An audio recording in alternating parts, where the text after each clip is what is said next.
What's up, guys? It's DeKay. Welcome to Thorin's YouTube channel. Why are you even here, though? Didn't you know Ginger Man bad?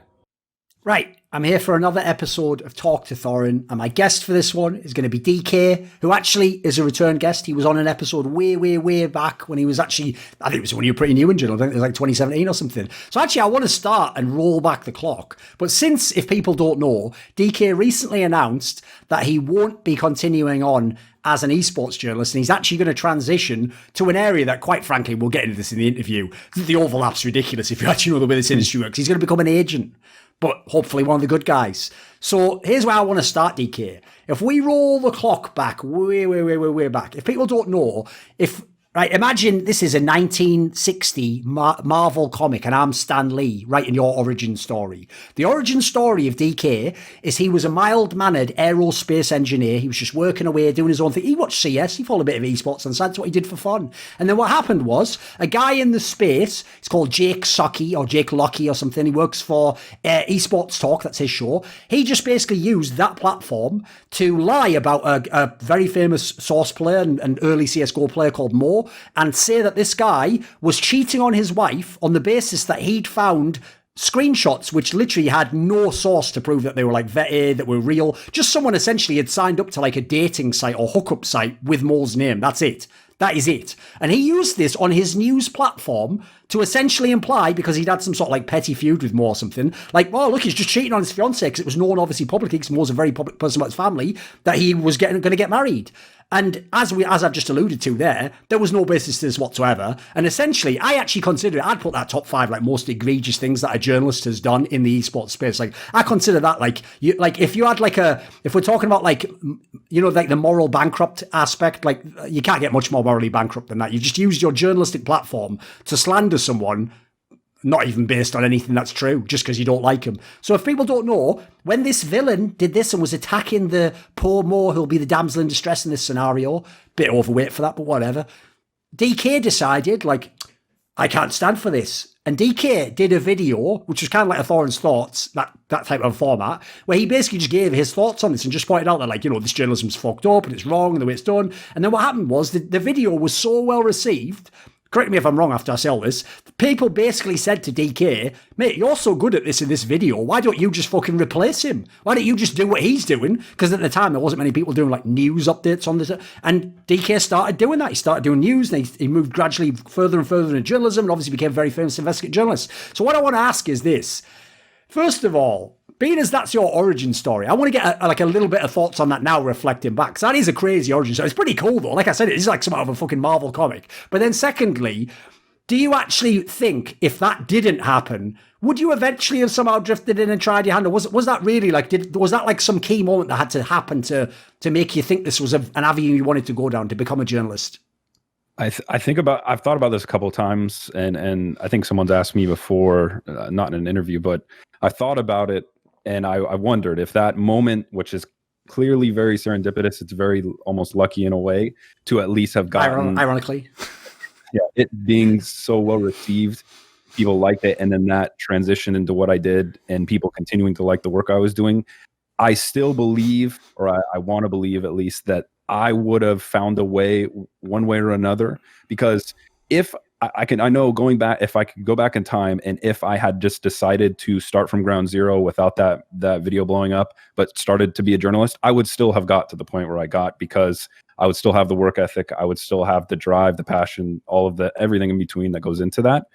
I think it's just that moment might have jump started it a little bit quicker. It might have helped to grease the wheels and get me, you know, into certain networks and talking with certain sources that I wouldn't have had right off the bat before, but I would have got there. But yeah, that moment in particular, I am grateful for it. It isn't something that happens every day. And when people come to me, and they have for a few years now, and ask, you know, I want to get into journalism, I want to do this or do that in esports or Counter-Strike, I tell them, look, you can't just take my story and try to copy me, whether I got that lucky start or not, or that lucky break. You can't, everyone's journey is going to be different, but mine in particular, I don't take that for granted. I don't think that, you know, I could just do that exact same thing and that exact same process from start to finish over and over again. But however, I do think when it comes to the way it happens, it's it's something that I don't think would ever happen again. Like, I don't think anyone's going to get that kind of launch into this industry or any other like that. It was kind of just, it actually started because I actually put a comment on Reddit saying someone should make a video about all this stuff. And the Redditor, don't know who they were, I wish I knew, they said, you should do it. Okay. Right. Okay. I was a bit off there, but I get the premise, yeah. It's the only other thing. And maybe without that Redditor, you know, I don't even do that. Who knows?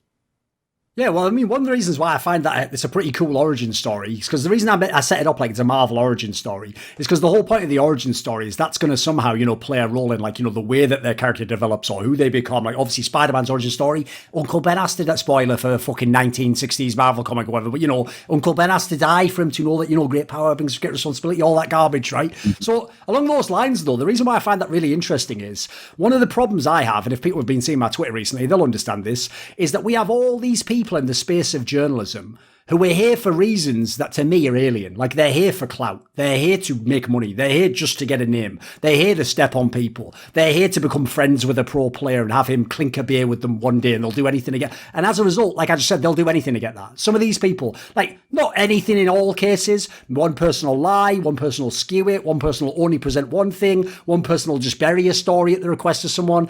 So as a result, one thing I think we have a massive problem with in journalism in general, but esports journalism is definitely included as a cross-section, is being a journalist isn't about the idea that you're like you are someone with moral superiority who's going to actually, like, you know, hunt out the evil people and show the things that are fucked and present things in a fair way.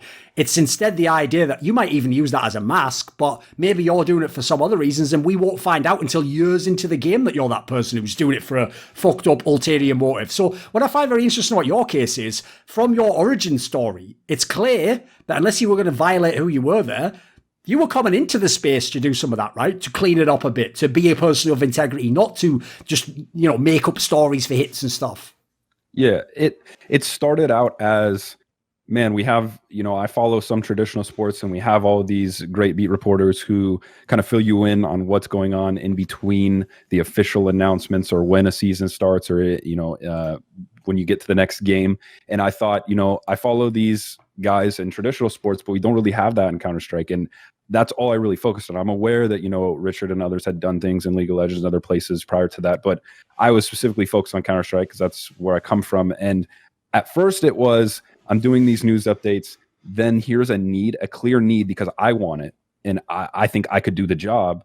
And then it quickly transformed into, and this kind of tied into the moment where Richard had accepted the position at E-League, and he wasn't going to be doing nearly as much reporting, if at all, right, that I went, not only does he need help, and is there still a clear need with him here? If he's going to do that for a couple of years, who's going to do anything when it comes to moral standards? Who's going to do that job and more that is absolutely necessary? Still necessary today, by the way, even with me, if I hadn't have moved on by now, it's still necessary. And even then, that it quickly became that. I never was someone who really valued anything other than, because I typically just, the only kind of journalism I really focused on in the first place was sports related. I didn't really put a lot of value into investigative journalism. I mean, there's famous stories here and there, of course, that I value throughout history, but it quickly turned into that, and I quickly gained the respect for that, and it quickly became the number one motivating factor and a priority,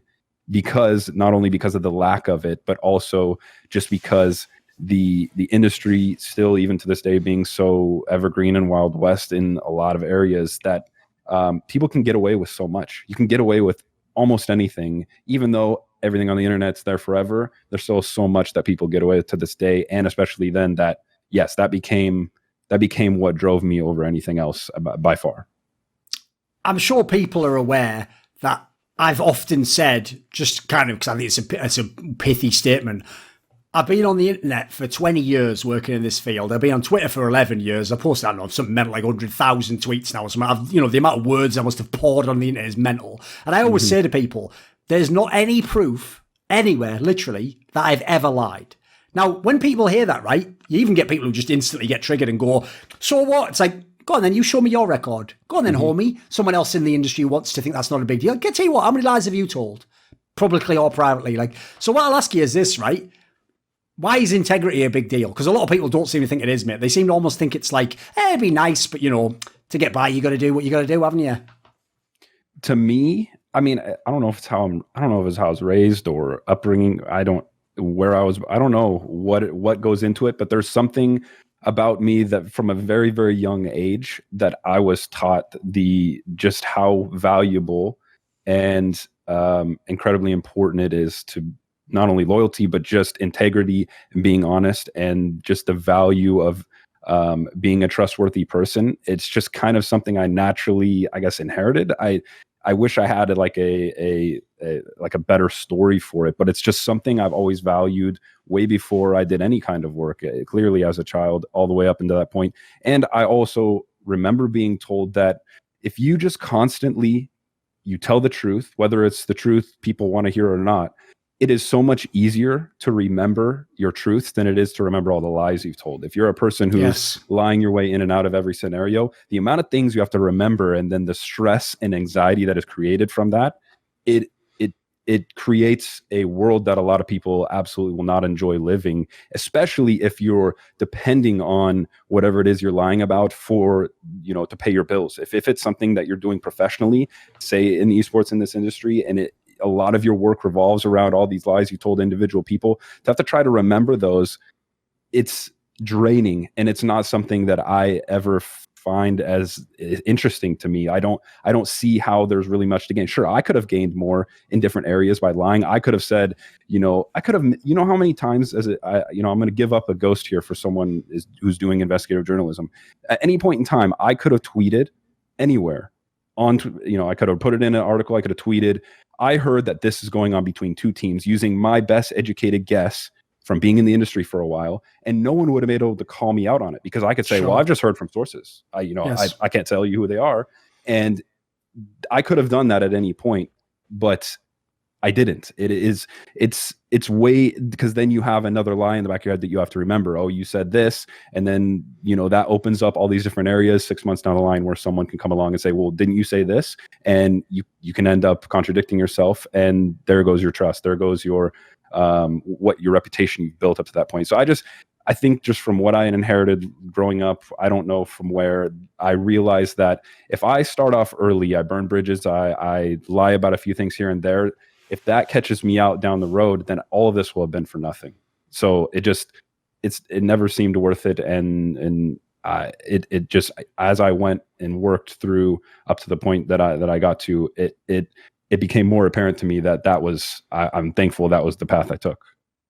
I have to say as well, even though, as you pointed out there, definitely in the short term, there are gains. Loves is literal just gains in a moment where you can get all the things that people want, the fame, the money, the power, blah, blah, blah. Even though in the short term there are gains, without sounding like some sort of fucking after school special, it actually isn't worth it in the long run. And the reason why is this. I want to get your take if you had a similar experience. What I've noticed is, when you're someone who lies and fucks people over, that works with a certain type of people. Yeah, there's no honor among thieves. Other people who do that as well go, yeah, I guess I do that as well. So whatever, maybe they don't mind, right? But this is the problem. People who have integrity hate people who don't have integrity. So as a result, when someone does this, they also counter signal to everyone who has integrity, stay the fuck away from this guy. This guy's full of shit. And what I've found is, as many people get pissed off at you saying the truth, most of the time, those are the people you wouldn't really want to work with or be supported by anyway. And every time it happens, there will be a few people who will just come out of the woodwork in the industry. You might not even have known them, who basically now they fuck with you heavy and they didn't even know you before, or they just knew you a little bit. And that now signals to them, this, in the same way as the other guy counter signals, this signals to them, this is the guy to work with. This is the guy I'm going to tell the truth to. This is the guy to take my story to. Has this been your experience? Absolutely.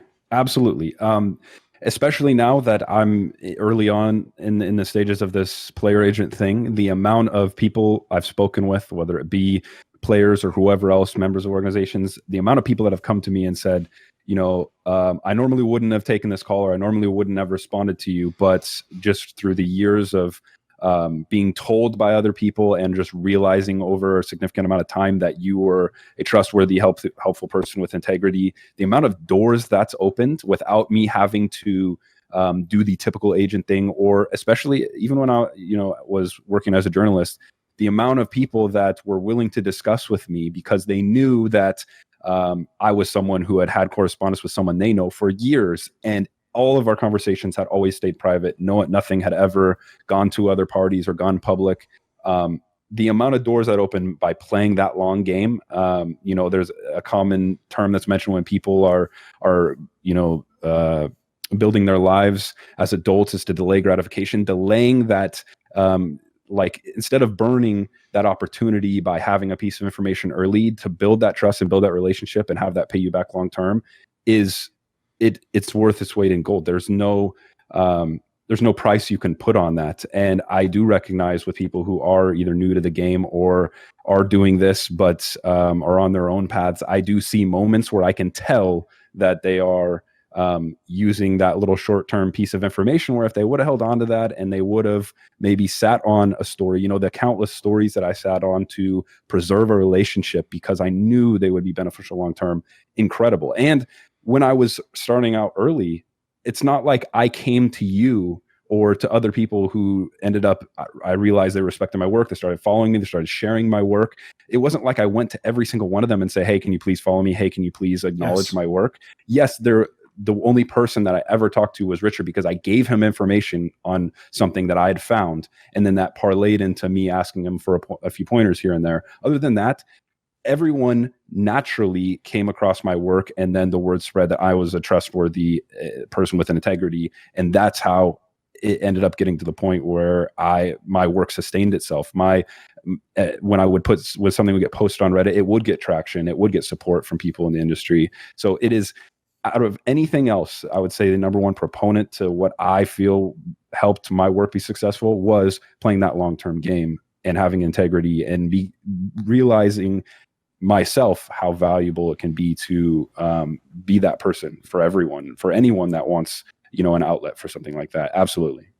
When you said earlier that obviously, as any insider could in the space, you could easily make a tweet where it's like, I'll give you an obvious example. You could make a tweet right now that's like, oh, you know, maybe this isn't even the last roster change for OG, and then I think actually these two players might be on the horizon for them, you know, because essentially you can even just guess, like, well, how much money do they have, who might be available, who would want to go. And in that scenario, by the way, me and Richard do it all the time by the numbers. We just make it clear we're speculating, you know, sometimes we get lucky and we even nailed it when we didn't know the details, and we weren't even just, you know, so it wasn't that we just couldn't reveal it, we really were guessing.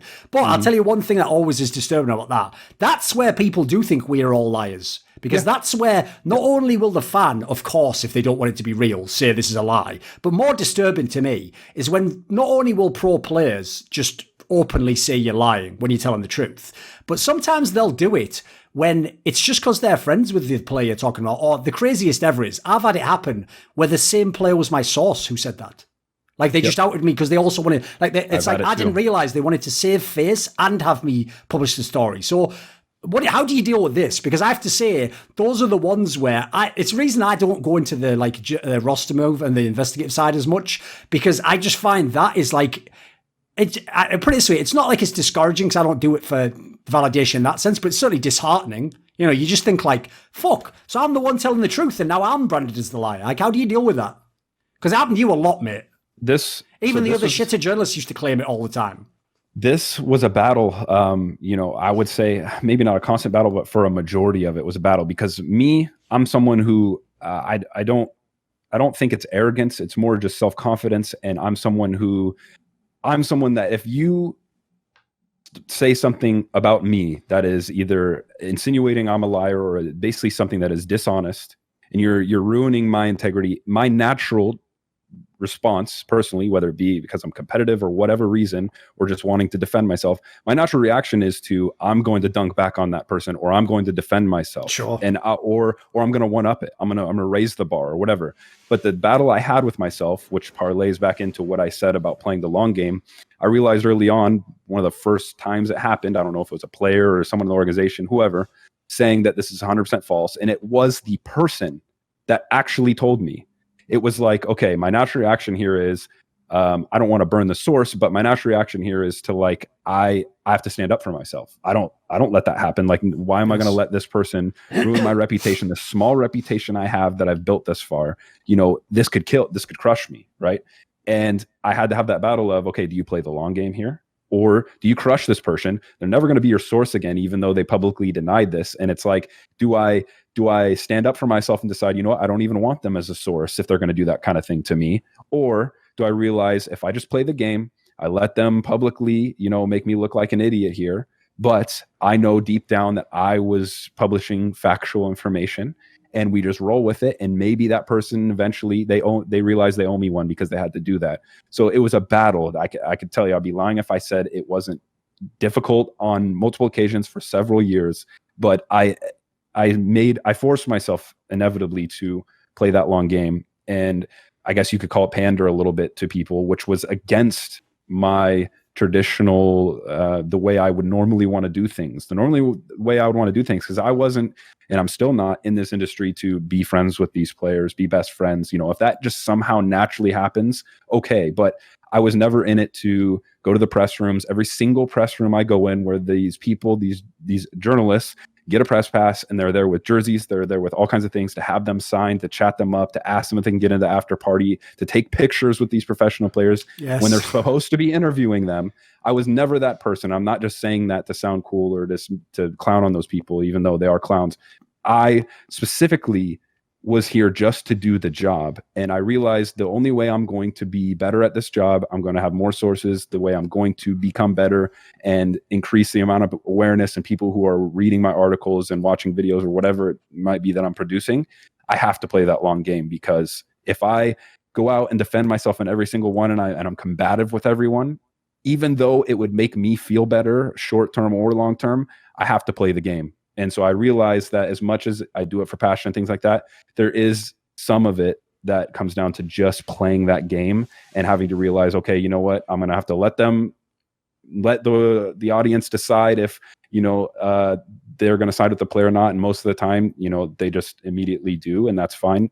And I think that was the right move. I do think that was the right play. And it would be cool, right? It would be cool. And it's a better story to be like, oh, he never ever once let anyone, lie about him publicly and say that, and he always defended himself. But I don't think that's realistic. I don't think it would have worked out as easily, and I think I would have limited my options. And because there were people that did have to, they told me, okay, I just gave you this information, you published this, but I'm going to have to say something publicly that's the opposite, just for whatever reason. I'm going to have to do this. They would tell me, and I would say, okay, you told me ahead of time, you can go ahead and do it. I'll bite this bullet. I'll look like the idiot, and hopefully that'll play off long term, and you can be a valuable asset to me moving forward. And most of the time there were times where people just told me one thing, clowned me, and then never helped me again. But I guess it's just the price you pay when you're playing the game. But overall, it was a battle. It was an absolute battle, and something that it's not easy to do. Even recently, it was never easy.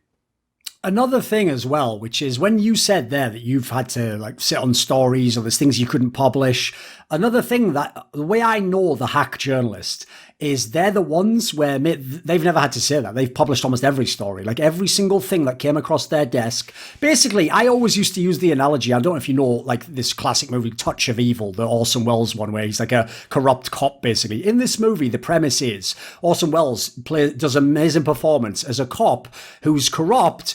But the idea was he started as just an amazing cop. He was a guy where when he wasn't so fat and he wasn't an alcoholic, he was just one of the best cops. And he even was one of those guys, it's like an old school, almost like film noir type, boiler type, plate type feeling, It's one of those ones where the premise is he even has, he gets a twinge in his leg if, he knows that this is the guy or whatever. But here's the problem. Because he's older in his career, he turns to the dark side. And the dark side isn't, you're just evil. What the dark side is when he's right, and his instincts are this guy is the criminal, but he doesn't have the evidence to take them down, he forges the evidence. Yeah. Now, listen, we all know what that philosophy is. It's a means to justify the ends. It's like, right, this guy is criminal. I know he did it, but I don't actually have the fingerprints, the gun, whatever it might be, but I'm just going to put him away because it's the right thing. Now, obviously, the problem with that is the second that you ever do it where you're not 100%, you're fucked, right? But what people wouldn't know is there are a lot of journalists in esports where they had a story like that. They had the one source, or they had the beginnings of the story,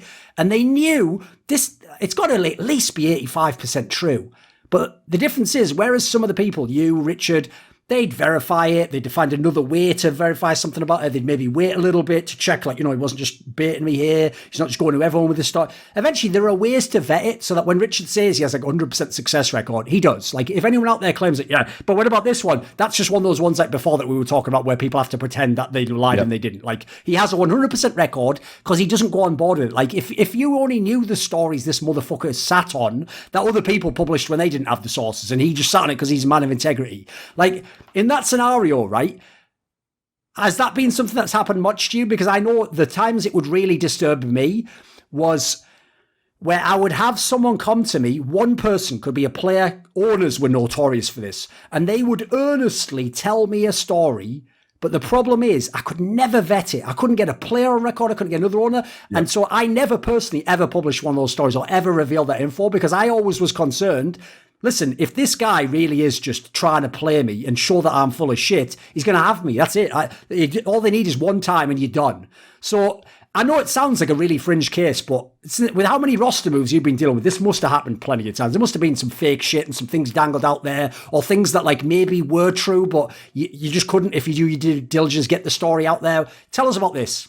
Yeah, it's every week thing. Absolutely. The amount of times, like I'll say this, there was maybe in the past, like since I started doing this, we're talking early 2016, we're talking, I would say less than 5 roster moves that are actually within the top, 20, 30 teams for whatever time period, that a roster move was published by another journalist or it became public, like known by the organization put it out there, that I didn't at least hear from one person.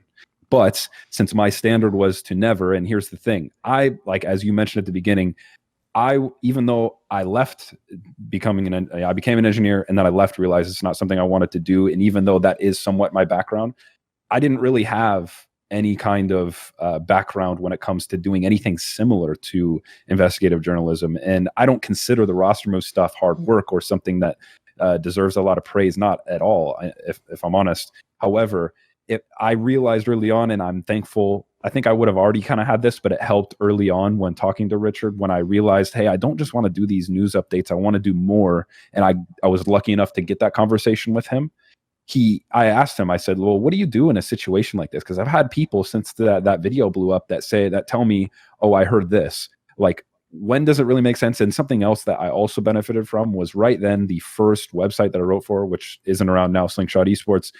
There were 2 very, very smart individuals there when it comes to journalism. And so I would say the combination of that and having that conversation with Richard helped me feel confident that the right way to do things is to really prioritize process over getting the story, or even further down the line, how many people see the article or the report. Having that, which I think I would have developed that, it might have been a few hurdles. I might have made a few more mistakes. I guarantee you I would have.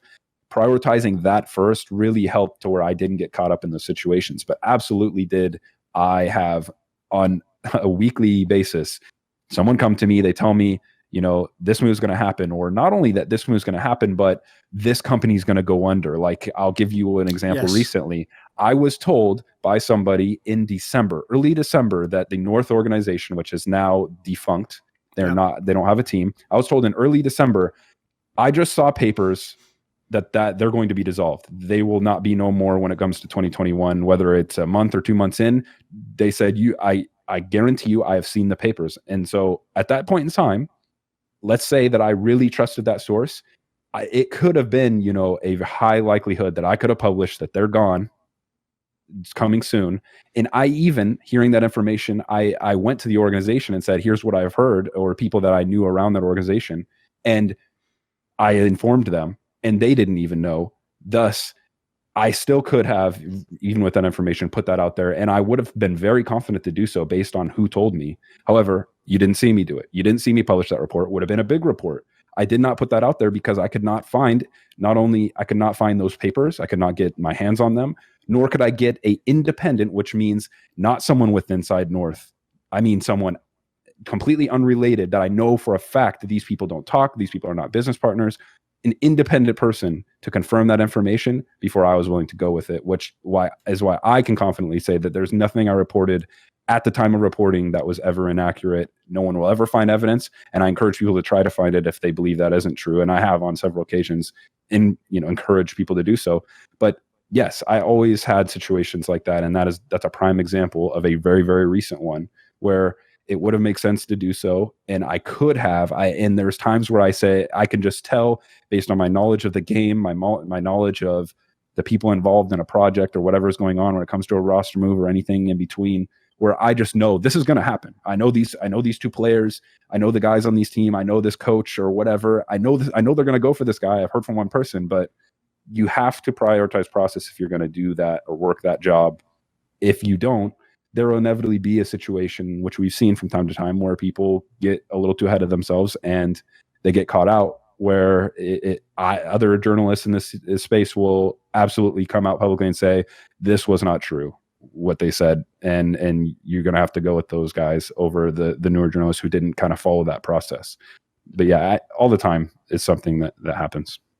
Like you say there, something that I think among people like who are experiencing a fairly common sentiment, which is like just doing roster moves. It can't be the be all end all. Like the problem with that is like, unless you have very low ambitions, you never, like, put it this way, for one day you can feel like a big deal, but you're never going to you're not fucking pushing the boundaries of, the space or thought or, what it means to be in esports. So it's one of the areas I'm always amazed by the people who only want to stay in that lane and they don't ever want to veer out. And in fact, often one of the reasons they don't want to is they don't want to upset those sources that are going to give them the next roster move by calling that guy out for something else. But when you say that, listen, I'll do both sides. On the one hand, I agree. Sometimes, especially if I'm feeling uncharitable, I don't really give a fuck that someone tells me who's going to join TSM in 2 weeks. It's nice information. I certainly don't think it's invalid. I just don't think, it's the biggest thing in the world. Like, I don't think it's something I would be like bragging about, put it that way. But at the same time, you know what? I do videos sometimes that are like, hey, what if I made an all-star team out of the other Danish players, not at Astralis? Now listen, that ain't my magnum opus either, DK. That video is going to be irrelevant in 2 months and nobody's coming back 20 years from now showing that in a fucking show reel of my best moments, are they? Like, that was a fleeting moment in the same sense, right? But I wanted to ask about that. So what do you think about the fact that is just, to some people, that is just journalism. They think that is all journalism is. And like you say, you did aspire for more. Obviously, it ties in your origin story. Like I saw how you reported on ESL, Flashpoint, all the leagues, some of the things, CSPPA. You have reached into that area, kind of like Richard, where, listen, if people don't know, Richard could make an amazing living just as being the king of finding all the roster moves. But he also wants to do things that motivate him, drive, etc. What have you thought about stepping your foot into areas where essentially, this is why I actually think it's essential to be the kind of person we described at the beginning of the video. You're essentially making moral judgments about people sometimes, or deciding like this must be exposed because it's wrong. Listen, that's not actually the way that a lot of people naively think you're supposed to do. You're supposed to show both sides and not make a judge. We all know what the idiots think. So what do you think on this topic? Because especially the last year or two, I noticed you really started to more heavily try to be someone who was like a community voice in a sense in that way. Yeah, it originally started, like, as I mentioned, realizing there was a need for just the beat reporting, the roster moves and stuff. Because like I said, Richard had done some things here and there, especially in League of Legends, but there really wasn't anyone doing actively what I do, and now many others do. Back when I did that, HLTV wasn't publishing reports. None of these other websites, the other guys, no one was doing it. Everyone now does it in CSGO because of me. I can confidently say that. And I'm not saying I was the first to do roster moves in esports. None of that. I just helped it become like an industry norm. There are tons of people who do it and want to do it now, and we'll start doing it and continue to do it as we move forward, as expected.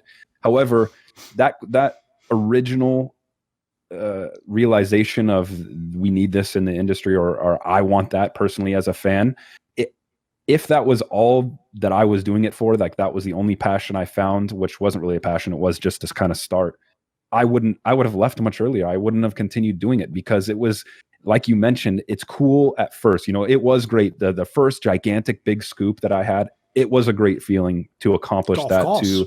Yes, but after that, it's like it wears off quickly. Like you said, it's a moment in time and no one's going to remember you for it. And I'm not here, and I never did any of the journalism stuff to be remembered. I didn't do it to win awards or anything. It was following a passion, following something, a game that I love, and being able to work in it. And what ultimately became my passion was helping people, which kind of parlays into what I do now. But that was what I found early on, quickly after I had broke a few big moves, was, not only can I give this information to the public, but I can do a lot from this position. I'm connected to everyone. I can get people in contact with each other. And what more, like, what sounds better? There's nothing that sounded better than helping grease the wheels and help things run more smooth to the best of my ability in an industry and a game that I love, that I absolutely enjoy watching and enjoy being a part of.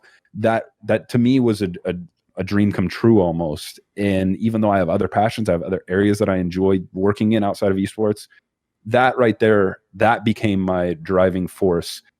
Not only being a person with integrity, but to be someone who can help, whether it be players, people inside organization, talent members, anyone you can think of. Yes, you do. When you realize that your passion is to help people and make sure that there isn't too many bad things going on without the public or the people that should know finding out.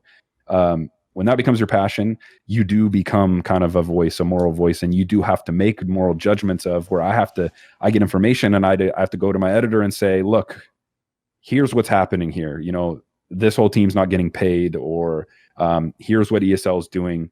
ESL is trying to make an exclusive league. Like, you do have to make those moral judgments, and you have to decide, number one, does the public care about this? Is priority number one. And then number two, is there something going on here that would be divisive or that the public would find or take issue with? And yes, you have to make that decision. And that's even before you get into, do you have enough information to actually put it out? You know, it's a bunch of pieces to that puzzle. But specifically, yes, you become that voice. And I wouldn't have done that without finding a passion for that. And, you know, there was a need, as I mentioned. Richard alone can't be the only guy to do this. And that's the one thing that I battled the most with, of making this decision to become an agent, despite how similar, because I'll tell you, I was acting somewhat of an agent already for many years. I'm sure ones who are mates or people, you know, can't find the team or whatever, of course. Yeah. Absolutely. So there's still a need for it, even with Richard here for however long he is here. Like, there's still, you couldn't ever have too many, in my opinion, investigative journalists and people trying to help navigate this world. Because it is, even though, like members yourself who have been around for 2 decades, we're still early on. It's still, it's still very much the Wild West. And even of becoming an agent and kind of seeing the more contractual side of things than I was seeing, like, there's still some crazy stuff going down right now. And that's not going away anytime soon. So that is absolutely something that you do become that person. If you're going to be here and you're going to actually publish things other than simple roster moves that don't really take much work or effort, you have to be a moral voice and have integrity, of course. Like when you say that, like, you have a couple of times in the interview, like, you know, if someone like Richard left or whatever, I know it's one of those areas where if you talk about this in me and Richard, people think, oh, you're just being arrogant and self-aggrandizing or whatever. But like, it's like I say about pro players. I'll give an analogy in that way. Okay, so recently Get Right retired, right? There's a great example, right? He retired from professional CSGO. Now, listen, even by the time he retired, obviously there was loads of new players who were better than Get Right is now. But my point is this. How many players will there ever be who will be as good as Get Right was at his peak and represent what he represented? Tell you what, I could probably count them on one hand who even got a chance at it. That's how good this guy was. So when players like that retire, or if you want to use sports, an example, like whenever Tom Brady retires, it's going to be the same thing, you know. It doesn't matter how good the guy replacing him is. You cannot replace those people. Like, because they so transcend the space, and what they stand for is so rare that, like, eventually there might be someone who is good in a different way as good, but there'll never be someone who's that person in that way and that. I tell you what, it's one of the things me and Richard have been mourned many times, but I do worry about him, mate. I do worry that if something happens, could be that we die or we just move on, or different games come out and we just don't care about them. If me and Richard leave the space, particularly the Counter-Strike space, I've got to say, I have real concerns for what it leaves behind, in light of the fact that people like you have moved on, and other people who were legit saw the dark side of the industry and didn't have your mentality, mate, of like, well, I don't do it for validation and that, and they just said, fuck this shit, I'm out, and then just went and became, you know, a real world journalist, or moved into being a team manager, or whatever, a million different things you could go do. I have my concerns, because CS particularly is very bizarre. It's this huge game, one of the most watched esports in the world, one of the most, like, everyone always says it's the most watchable, the one with the most overlap, and then you look at who we have for journalists, and it's like, there's only this many. And then, let's say there's 8.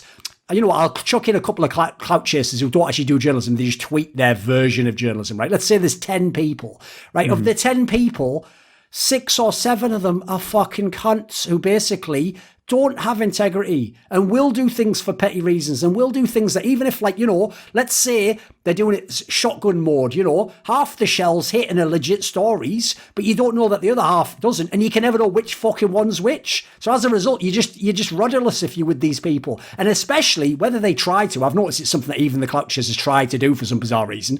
When they try to take the moral high ground, they're not even fucking right half the time. An obvious example, by the way, would be when people were calling me out for view-botting the Flashpoint stream, for embedding it on Faceit, when ESL literally does the same thing on ESEA, they're fine with that.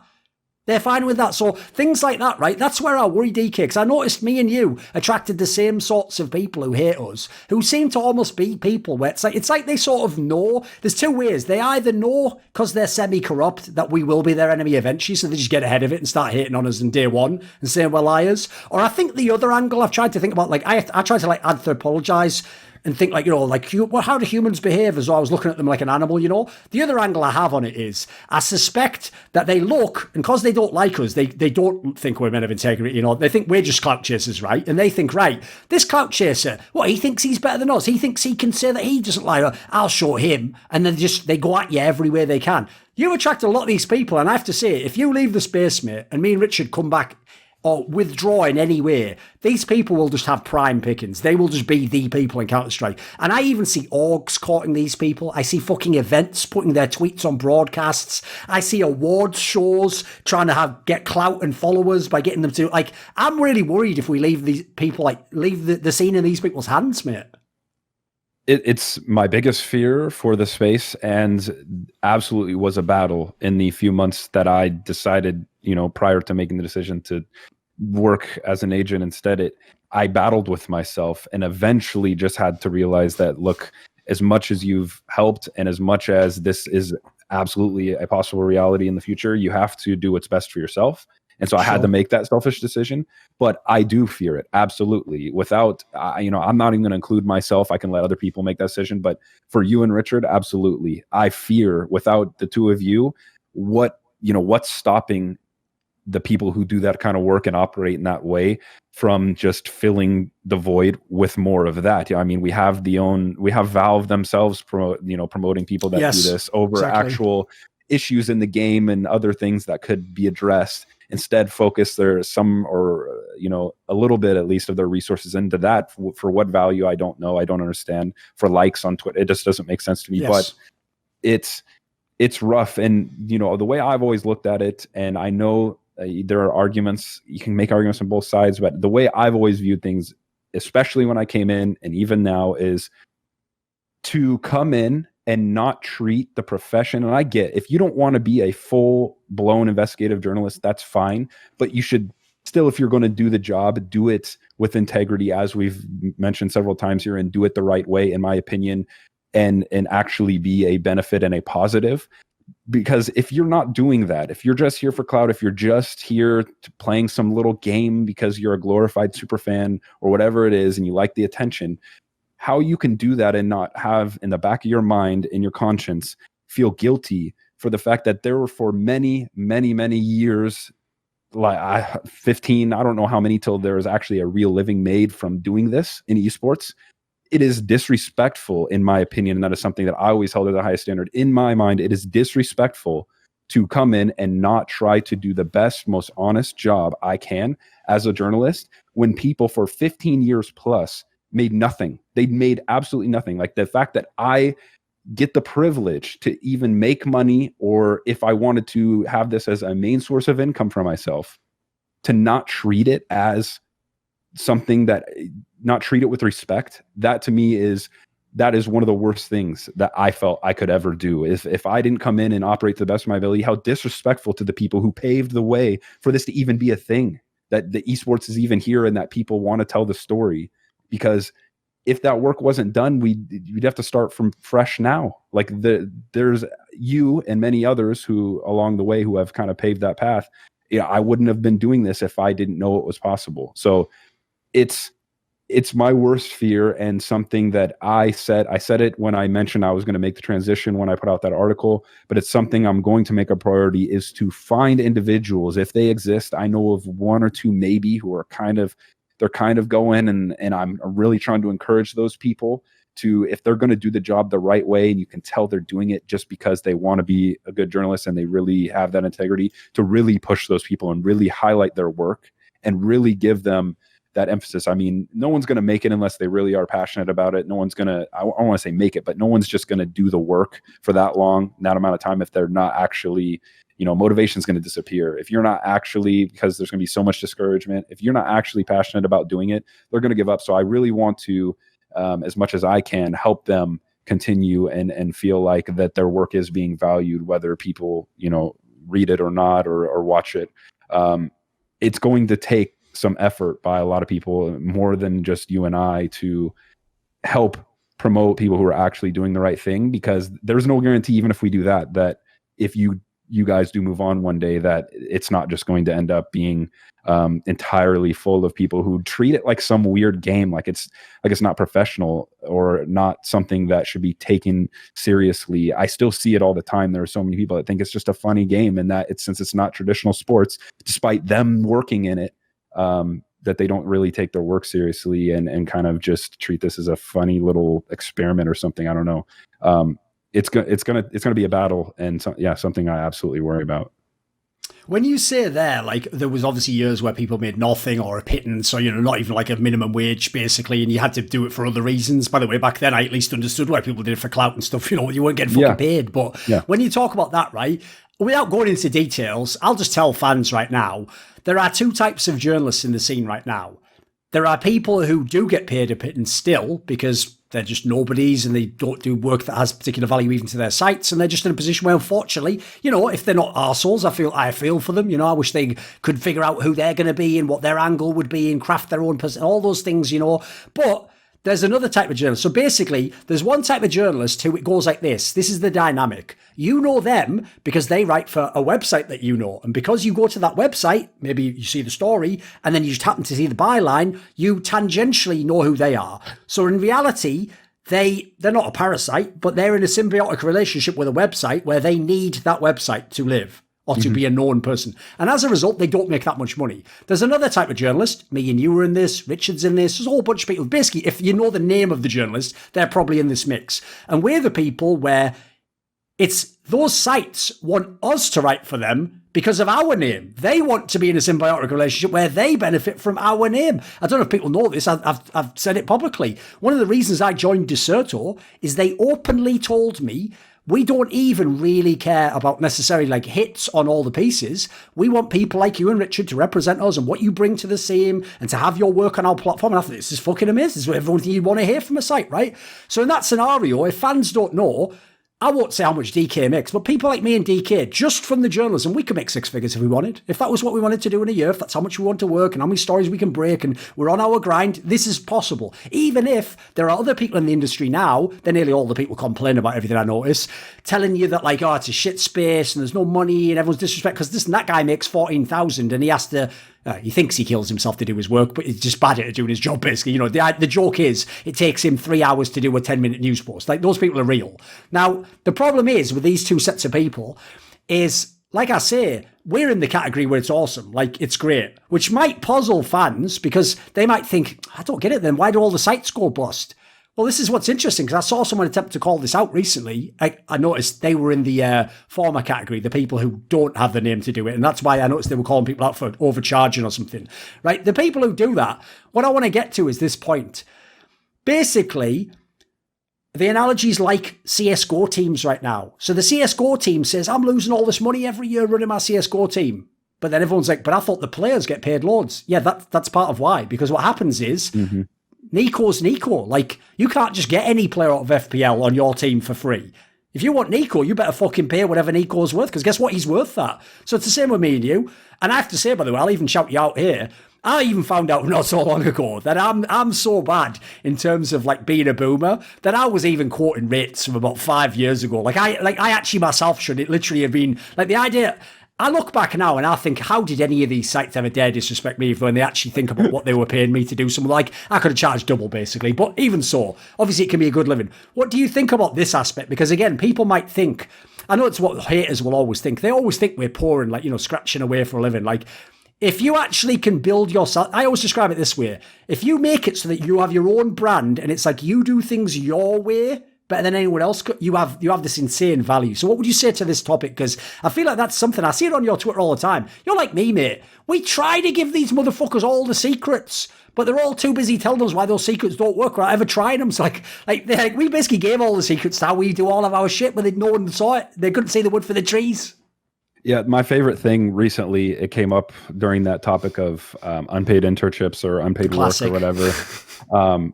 You know, as someone in the industry, I can't remember who said, you know, you're just saying that it's survivorship bias. You're just saying that because you've made it. And I said to them, no, if I will promise you, and it's because of a mindset, it's because of work ethic that I've developed. If I could go back and start from zero and no one knows who I am, but I still have that drive, that work ethic, and I have to build up again, I could do it. I will 100% get back to where I was. I don't know how long, I don't know, but I could do it. I could get back and I could get to a point where my work is valued. People want to pay me for my work.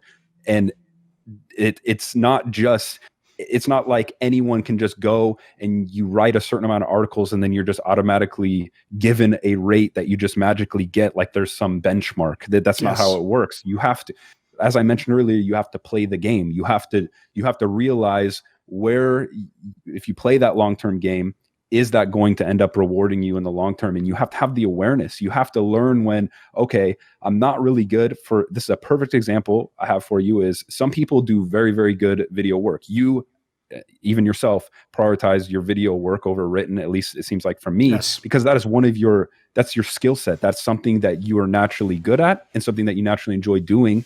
And you've leveraged that. You've realized that is something that is an asset of yours, and you've doubled down, tripled down on it. And that's something that you have to have that awareness. Me, myself, it isn't that I don't think I'm not good at video, but I don't really enjoy the process of video making as much as I did the writing and the crafting of an article, whether it be an actual report or an opinion piece that I eventually got better and developed and finally felt confident with towards the latter end of my work. And you have to have that awareness of what am I good at? What can I do? I feel I can improve on. Do I enjoy enough that I can continue improving, and I'm not going to lose that motivation or that discipline to continue doing it. You have to have that awareness. Okay, what can I put my emphasis on that is going to pay off more long term? And it could be intangible things too, like I mentioned with sources and with sitting on stories and playing the long game with things. If you sit back and you analyze your situation of, okay, what's working, what's not, what do I enjoy, what do I not? It isn't like you can just go in, I'm a journalist, I'm just going to write and I expect to be rewarded after 2 years. That there is no linear systemic way of doing things. Every single person's journey is going to be different. And if you don't, like, you can't just treat it like it's some job like a job where you go, they tell you what you need to be qualified for it, and then you just do that job and it's the same thing every day. You have to continuously look at, how can I improve? What can I do better? What is out there that no one else is doing that I can do? Like I mentioned, when I came in, I realized there's a need for something. If you realize that every other journalist in the space is just a clout chaser for the most part, okay, how can you stand out from that crowd? How can you, without making yourself look foolish or look like you're holier than thou, what is a way that you can show with your work, not just your words, that you are someone who's actually passionate and actually does good work and actually does the job right and respects the job? And that's what I think plays into it more than anything. If you just respect that, you have the awareness, the self-awareness, and you're honest with yourself about your work. I see way too many people not being honest about what they're good or what they're bad at. Me, I did an opinion piece here or there when I started, and I realized, look, I was an engineer. Like, I've never been someone who's ever wanted to write. And I realized early on, it makes more sense for me to try to do good roster move reporting and investigative work that is reporting factual than it is to sit here and try to be good at opinion pieces.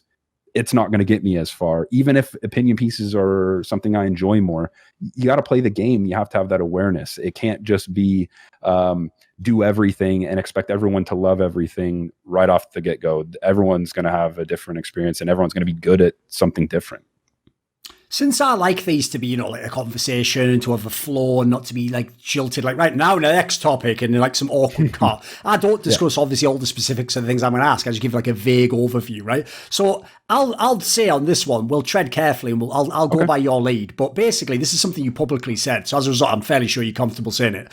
So one of the main sites that obviously I've had my beefs with over the years, all just from them doing scumbag shit, by the way, never anything else. There's never anything personal whatsoever. It just became personal because they did that classic thing where when I call them out for being scumbags, they just call me out because they don't like me for no good reason. So hltv.org, obviously the main website in the Counter-Strike space. One of their most long tenured writer actually is Mira, obviously a guy who has long been hailed one of the best Counter-Strike journalists. Certainly he's done a lot of good work over the years, but I have an issue where I've seen you ran into this as well, which is the number one problem I had with this guy from day one that I noticed this was, I'm talking back in 1.6, you can go back to like 2009, 2010, this is ages ago now, is he had this insane approach where he would do everything he could to not credit another story that he got the information from. So in 1.6, I'll tell people straight up, he would literally write the word like published at, pick a website, readmore.de, skgame, and he wouldn't make it a hyperlink. Now, if people aren't aware, the entire fucking internet, the World Wide Web, was based off the premise and the mechanism of a hyperlink that you can just click it and go there. But he was so fucked, and I even confirmed with him that it wasn't the website telling him to do this. He did this of his own volition. He just didn't want you outside traffic from his content. Even if, in this scenario, and this is absurd,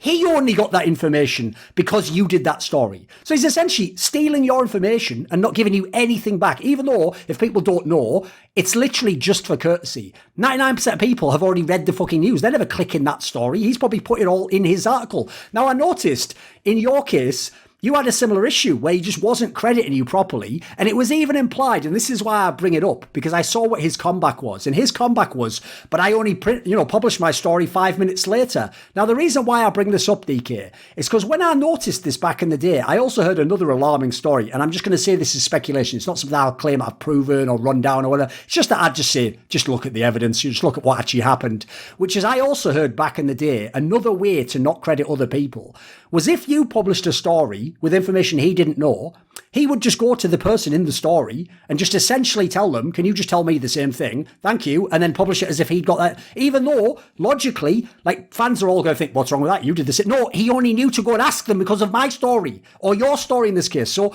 what would you say about this? It's up to you how much you want to call the person, how much you want to say, but it's a trend that like, I don't want to see this in Counter-Strike. It's actually it's just gross. I don't like it. For me, at first, I would say earlier on, I took it much more personal. It was something a hill I was absolutely willing to die on and have that back and forth. So earlier on, yeah, I absolutely held a grudge over it for sure. And I absolutely went out of my way to call, multiple people out for it. ESPN, even though I believe it was the website, I'm assuming they, up until very, very recently, refused to link anyone as well. So they at least had the out, which is a bullshit out that Mirror didn't have, where they claimed it was company policy or something, which by the way, it does just literally sound like I was following orders as you like gone down the village of children, to me at least. Yeah. So, I mean, I'll tell, like, it bothered me absolutely, and it's something that I know absolutely should not be the case. That was the trend, right? There were so many times where to put it lightly, like I could tell when I was going to publish a roster move, I could just based on people I know in the space, not only could I get the information, put it together and get ready to report a roster move or whatever else, but I could also go to my sources, other sources, sometimes the same, and go, how close is HLTV or this journalist to publishing this? That is how well connected you inevitably get if you take this seriously and you do work at this job. Richard could do this exact same thing. You can go to them and say, how close are they? Is HLTV on this? And I would be told, is HLTV on this or are they not? So if you're that well connected and then you publish something and then 10 minutes later, there is a report that isn't linked to you, and their excuse from Mira, it happened a couple times, and from other people at HLTV, they would say, well, we had our own sources for this. Tell me how you have your own sources when I know people who work for your company or near your company who tell me that this was not planned and they rushed to put this together and get it out because they realized there would be an opportunity here to get some of the awareness. And to me, the reason this happens, and I can only assume why someone many years ago in 1.6 would refuse to do that, is it's too much focus on either, and I don't know whose fault this is, whether it be the website or it originally is the website and then naturally a journalist, it becomes a thing, is putting so much emphasis on the amount of clicks or the and I know that that's the way the business works, right? You need those numbers to sell this. I get that. That's how journalists get paid. But you end up playing those kind of stupid games if your focus is on how many clicks you're getting. If you're focusing so much on the results, and like I said earlier, I was told very early on, and I'm thankful for that from the people I worked with at Slingshot, to focus on process. I never once, except for rare occasions when I was negotiating with a new outlet, or there was it was rare. I would say less than 5 times did I ever hear, even to this day now, how many clicks my stories got. There was only a handful of times where I said how many, or it was a natural function of the website where it just showed me when I went to my profile on Double Tap. I didn't know how many clicks my work got. All I knew was I'm doing the job the right way. I'm doing what the public wants to see, and I'm focusing on areas I'm good at and I realize are working. I realize this is working. I'm going to double down on this.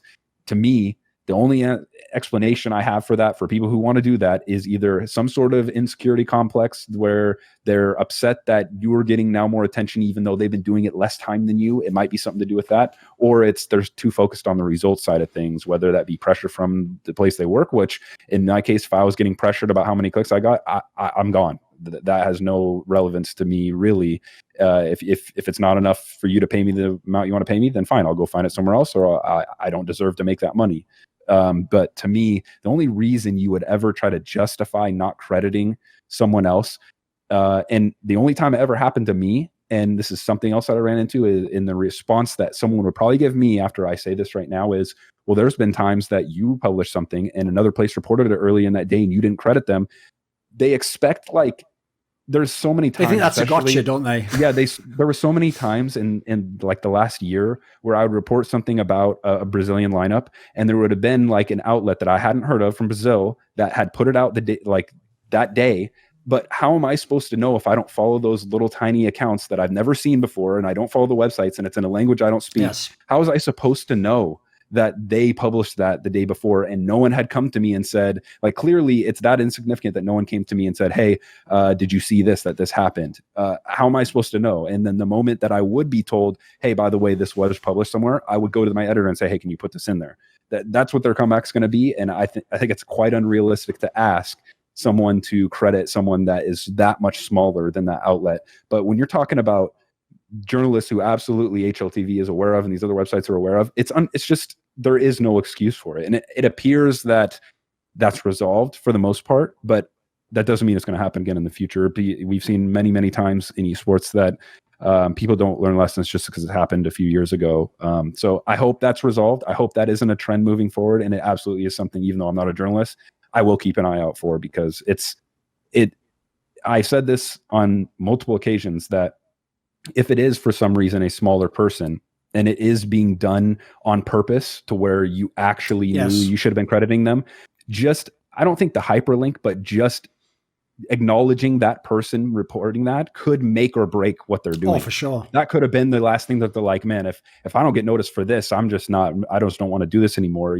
I say it all the time I know this is an aside, but the fact that there are these journalists who really want, they're at least motivated to begin with to write these pieces, and they spend all this time about an organization, free media that these guys are doing for players, for organizations, and not a single one of them feels even motivated at all to just hit a retweet. Just this one little thing you could do to share it to your 200,000 followers would change their life and perhaps the trajectory of their career, and they're still ignored. So it kind of all plays into that if just that one small thing that doesn't, how much effort does it take to throw in a hyperlink or to hit a retweet?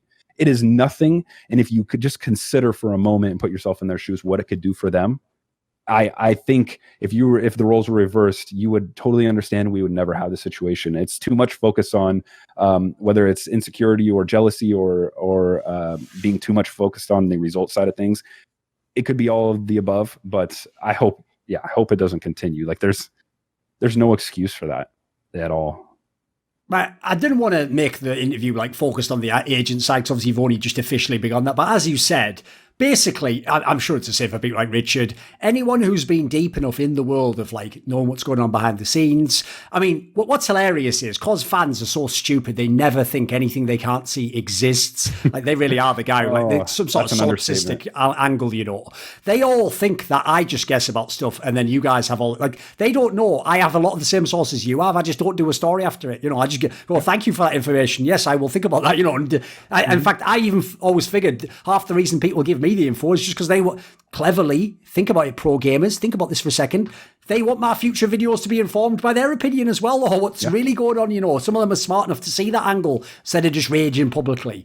But one thing I've got to get to is this, right? In terms of being an agent, I feel for you in this sense, mate, because you kind of done it unofficially, and you're literally talking to the guy where I knew a little bit about some agent stuff 2 years ago. I essentially just spent all of last year, a third of my time, working as an unofficial, I wouldn't say unpaid, but underpaid, if you knew what else I did for Flashpoint. I basically just worked as an agent all year fucking long, trying to bring in players, bring in free agents, get rid of the bad people. I even eventually was going to ridiculous lengths where I was trying to like replace GMs within orgs that are not my org, do not pay me, and will never in any way acknowledge this publicly. Like ridiculous lengths. So what I get about it is that my work in that space has shown me, holy fuck. Like, if I was saying I was worried about journalism, my dude, this space doesn't even have the Richard Lewises and people like that, pretty much. Like, the best case scenario, and I'm going to hurt some feelings right now because this is Thorin's channel, is there are motherfuckers who are slimy, but they at least know which way their bread's buttered and they won't fuck with me or people like me. And so they sort of get a pass, because right now, I'm going to say it, nearly all agents are fucking scumbags, but not to the most extreme extent. When I say that, people are going to overreact. I mean, in the context of this interview about integrity and about not doing things that are unethical, about knowing conflicts of interest, there are agents in League of Legends who will just represent 3 European top laners, and what those players don't know is that agent, he can't, it is a literal direct conflict of interest. He cannot be for all 3 people selling them up as the best player to the team. So essentially, fans don't know it and the players don't know it, but the guy who plays God with their career is their fucking agent. Because guess what? If you're the Turkish guy and he has a guy from America and he thinks the American guy is a bigger sell, you might be better than him, Turkish guy, but he's selling the American guy. Not least because this is the dirtiest aspect. He gets his fucking percentage, doesn't he? So if he can get an even bigger deal for that guy who isn't as good a player, then his money goes up. And guess what? I'm pretty sure everyone knows financial incentive is probably the most disturbing fucking feedback loop in the entire world right now. So there are so many people, even the ones who are legit are playing that game from my experience. It's very, very rare that they'll actually set strict standards. And I'll even throw in there, I get why they do it, because that financial incentive isn't actually that high. Like, they can't be like Jerry Maguire where you represent 2 fucking people, but one of them's a massive quarterback, therefore you can make a living off that. If you're only getting fucking 1,000 from a guy's deal, you're not going to make much money in a year. So all of a sudden, their logic would be, but I have to do this, man, to, you know, make a living or whatever. So it's a really dirty space. And there are a lot of incompetent people. There are a lot of people who, like, if people just knew the number of massive orgs where the GM doesn't know Counter-Strike or talks like he was on hltv.org and he says stuff like, should I just sign Flusher then? Didn't he, like, win majors and that? You're like, yeah, like 7 years ago. What the fuck? Like, you think you were in, like, a fucking movie or something when they say this stuff. Give me some thoughts here, because this is a space where, even as much as I'm going to miss you in fucking being a journalist, mate, they need you in the agent world. They badly need you. Players badly need you. The same players talking shit to you for your journalism don't know. They need you so badly. I mean, I said it on By the Numbers. Mate, it was so rich seeing some of these DMs I got after that Guild Esports tweet. Motherfuckers who called me out on microphones on events saying I know nothing and I'm a piece of shit cloucher. Like, outrageous. So give me some thoughts on moving into this space, because it sounds like you're doing the same thing again, mate. You found another thing you want to do, a space that's fucked, and you're moving in to take over. So let's give me your thoughts.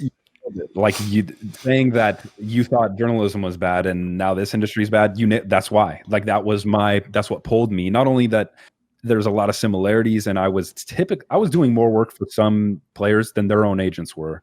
And up until this point where I made this switch, like, I realized I have the skill set, the network plays on it. I can still use my same network and I get to do what I loved. You know, I did towards the end, I did somewhat fall out of love with like the article grind, the report grind. It got to the point where I'm helping players, I'm helping other people in the industry, and then information would come up for a roster move. And I'm like, I really got to do this. I don't want to do this right now. I want to keep doing this. And that's what helped me realize I want to make that transition.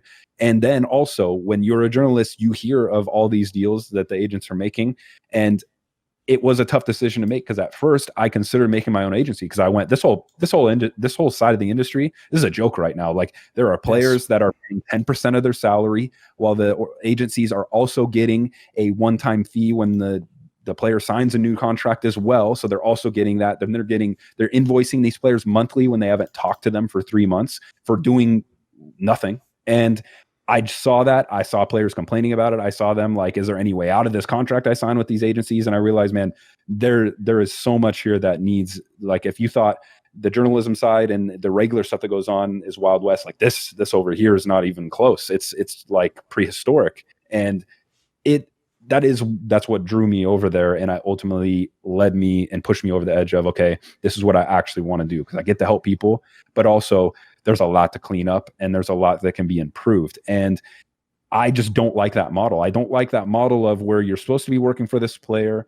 but then you're also requiring 10% of that salary, regardless of whether or not you negotiated up that salary that they never would have got.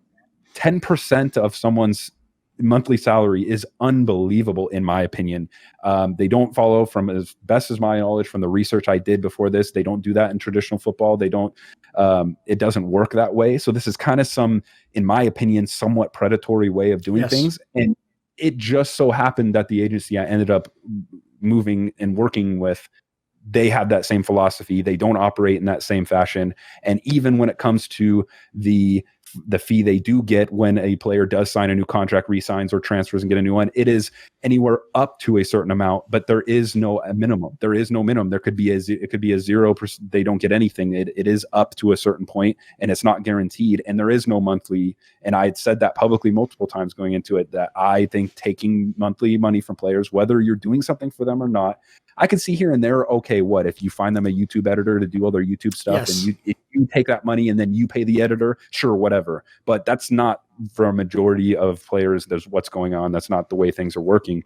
And there's still a ton of conflict of interest there. There are agents and agencies where they have their own lawyers. They take this contract that they get and they adjust the clauses back and forth with the organization, but then they go show it to their lawyer. Is that lawyer really going to go, hey, this clause that you're doing for your player that you're going to give to this organization, they're going to work with your best interests and hopefully the player's best. But how about a third-party lawyer that is only on behalf of the player, that doesn't have your interests, your financial interests in mind?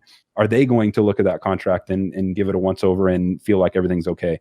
There are agencies that don't like other lawyers to see their contracts. To me, that doesn't sit right. I don't like that. That is something that when I went to Ulti, who I'm with now, I said, if I'm going to join you guys and not make my own agency, this is how it's got to go. This has to happen. I said, anyone in this industry, if one of our contracts gets leaked and goes public for some reason, probably would never happen. But if it happens, are we going to see something there something's going to be in there that the public's going to see and have a problem with? There better not be. If I'm working here, I want, if anyone can see these contracts and I'm setting a new standard essentially.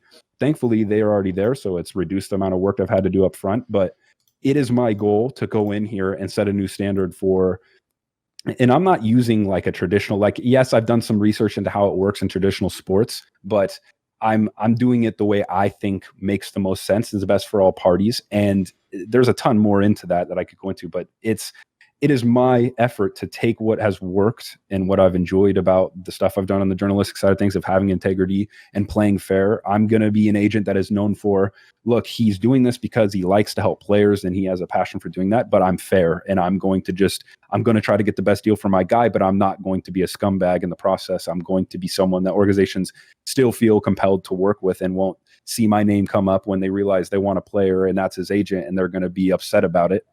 That's not going to be the way it's going to be. It's my goal to set a new standard to where I can be honorable. I can have integrity also in this area. clean things up and help these players and clean up some of that stuff, whether it be between them and the agent or clean stuff up between, I've seen some contracts, in a few different regions already now that I've been doing this for a few weeks, and there's still a lot of stuff going on. And it's my goal not only to clean up that side, but to clean up as far as agents go. And I have like I said, I would name drop if I was here to, talk negative about other agencies. They could do whatever they want. I'm just gonna beat them and do my thing like I did when it came to journalism. I'm gonna focus on me and our agency's work, and it'll show. It'll show the work ethic that like I had said to that person, if I started over from ground zero and did it, I'm gonna do it again here and show that you can do this. And it's gonna be the second time that I've gone from ground zero to there. Sure, I have the source network and all of that to help me that I wouldn't have had. Sure. But there's a lot to clean up, and that you nailed it by saying that there's still a lot of work to be done. That was one of the big, huge motivating factors into why I want to do it. It's an area where I can do what I love most, but also clean that stuff up as best as I can. What are the chances one day DK is a journalist again in esports? I would never say never. People always ask me, like when I was a journalist, would you ever do, another game? Would you ever do League of Legends? Would you ever do? And my answer was, it's hard for me to work in an area that I'm not passionate about, a game that I'm not passionate about watching. And I always say, never's a long time. So I won't say that. I won't say never here either. There are things that are out of my control. If things don't work out the way I want it, or I realize, man, Richard and Thorin are gone now. This industry is looking real dark, and there's no one doing the job right anymore. And maybe I've gotten to the point where I've done all I've wanted to accomplish as an agent. If I look back and I realize that, I can come back in and set things straight, and if they inevitably move the way I think they might, if no one else comes in to step up, then I would absolutely feel compelled to do it. If the passion's still there, and I feel like that's drawing me more than that, I will walk away. I'm never married to one thing in particular. It just comes down to what I feel most fulfilled doing and where the need lies more than anything else. I'd say, I don't know, I would say a low chance now because it's so early on, but it could go up or it could turn into never. It really comes down to things that are outside of my control, and then, what direction those go.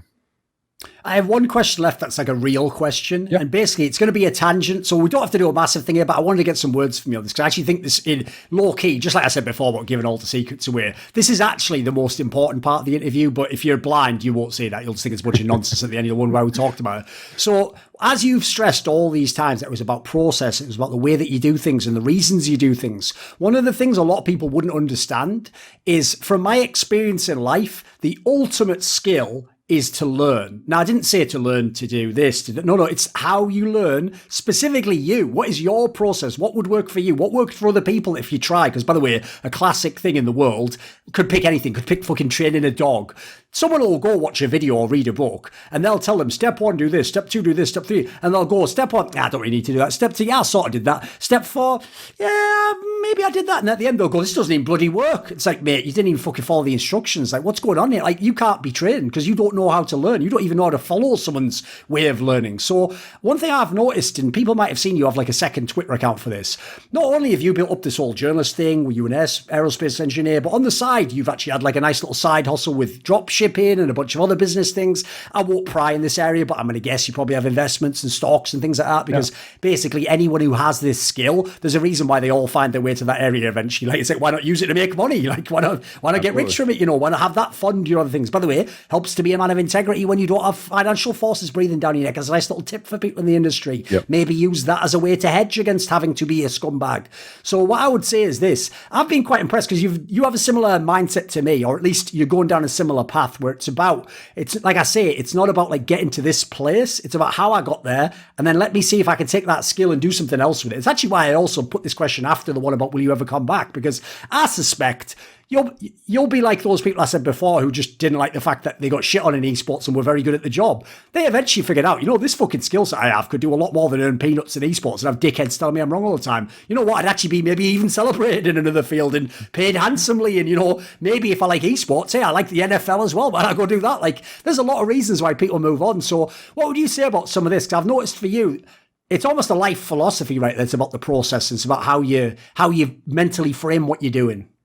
Absolutely. Like it's, as I mentioned earlier, I would have quit early on if I didn't enjoy it. Like to me, a lot of people, and I can give an analogy that would make a lot of sense for people who watch, especially when it comes to Counter-Strike, is for a professional Counter-Strike player who actually is passionate about the game and actually does enjoy the process, their dream and the thing that they get up every day for isn't like, yes, it is kind of to lift that trophy, but it isn't just that moment where they're on the stage and the confetti's coming down and they're lifting the trophy. It's a very tail end of where things drop off again. The reason they do it, and this goes to all kind of professional sports, but they do it for the process of getting that trophy. It is the practice before the scrim and the boot camp before the major, and for the comebacks in the group stage, or they almost get knocked out of the tournament and they battle back, and all these close games, these overtime maps. That's why they do it, because they enjoy that entire process from start to finish. And the same applies to me, yes, not only in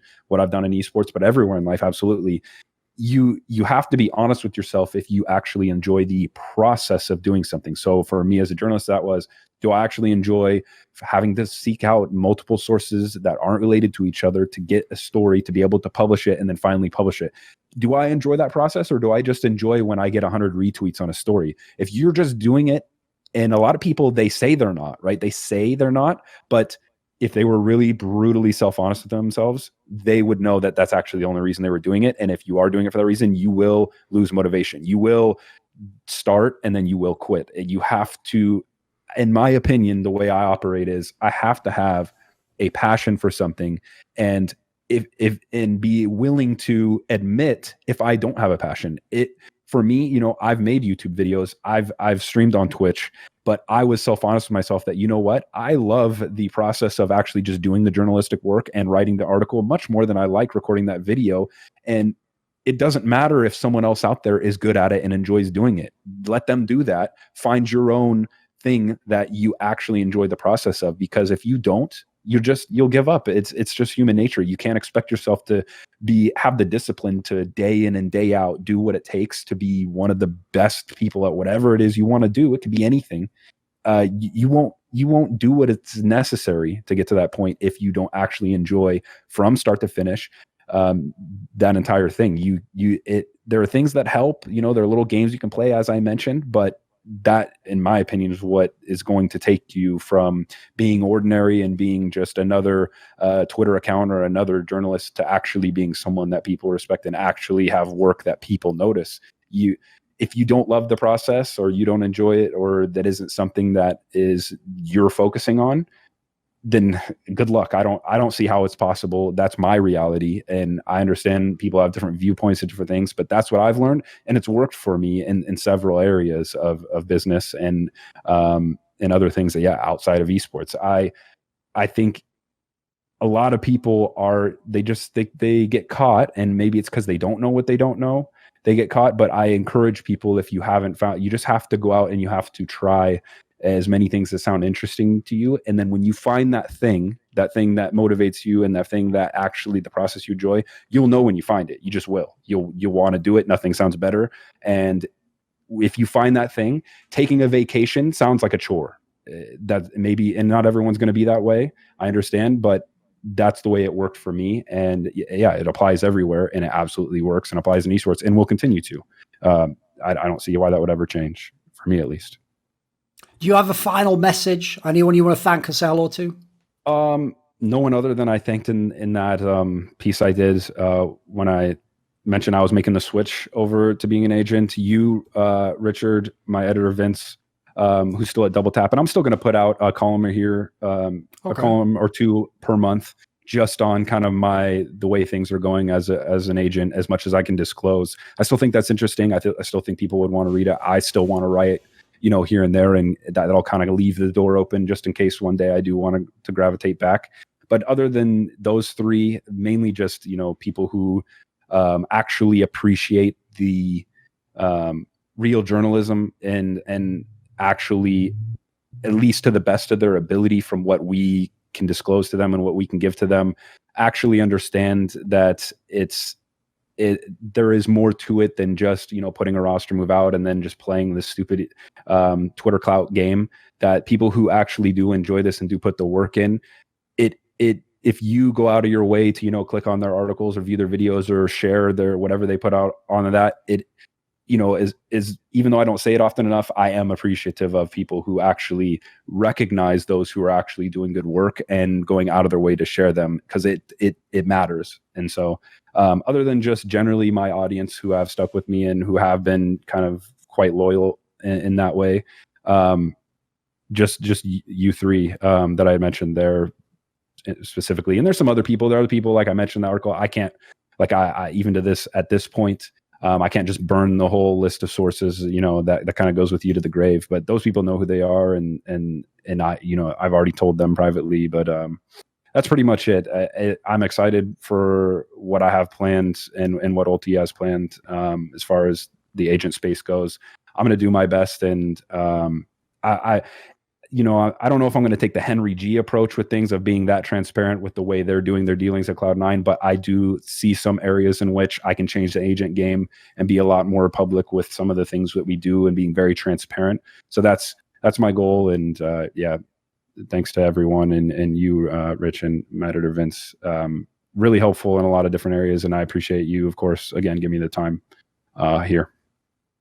This video was kindly supported by Lager15, Pronogo, Andrew, Animosity, ErikHillestad, Andreas Kroknes, Jensen Goh, Hades, Zoomba, Zyrathenia, Dean Tanglis, Tobias Bernasconi, Alexander Rao, and as always, a special thanks goes out to my boy Jerky's Minion. Do you want to ask some sort of a topic or suggest the guest for some upcoming content I have? Do you want to know something in my monthly video AMA? Do you want teasers, see who the next guests are for my content? Or maybe you want to take part in one of those lengthy audio discussions with me? Well, if so, put your money where your mouth is and join the Skilluminati today at the Patreon link in the description box below.